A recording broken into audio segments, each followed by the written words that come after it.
2021 সাল মুক্তি পেয়েছিল বহুভাষিক ছবি পুষ্পা দ্য রাইজ।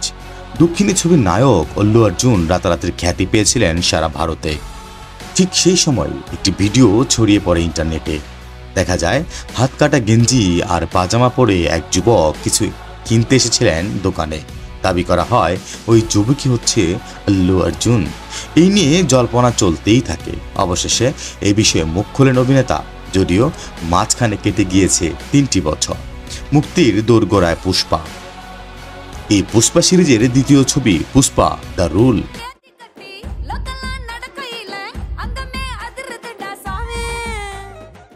ছড়িয়ে পড়া ভিডিওটি নিয়ে কম কথা হয়নি নেটাগরিকের মধ্যে। জানা গিয়েছিল 2017 সালে গোয়ার এক মদের দোকানে সিসি ক্যামেরা ফুটেজ ছড়িয়ে পড়েছিল ইন্টারনেটে।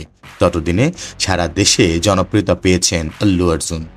তার নামেই চলে থাকে ভিডিওটি, কিন্তু সত্যি কি ওই যুবক আল্লু অর্জুন? সন্দেহ ছিলই, চলছিল বিতর্ক।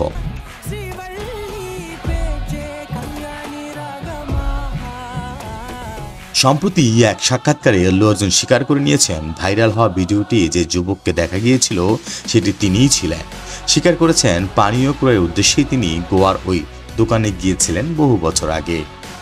পুষ্পা 2 মুক্তির আগে আল্লু অর্জুন দিয়েছেন অভিনেতা রাজনীতিবিদ নন্দমুরি বালকৃষ্ণের চ্যাট শোয়ে, যে পর্বে এই প্রশ্ন করা হয় আল্লুকে।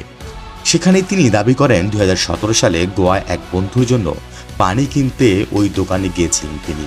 যে বন্ধুর জন্য গিয়েছিলেন সেই বন্ধুও ওই শোতে আসবেন বলে জানিয়েছেন আল্লু অর্জুন। ফলে অনুরাগীরা অপেক্ষায় রয়েছেন, হয়তো কোনো একটা চমক অপেক্ষা করছে।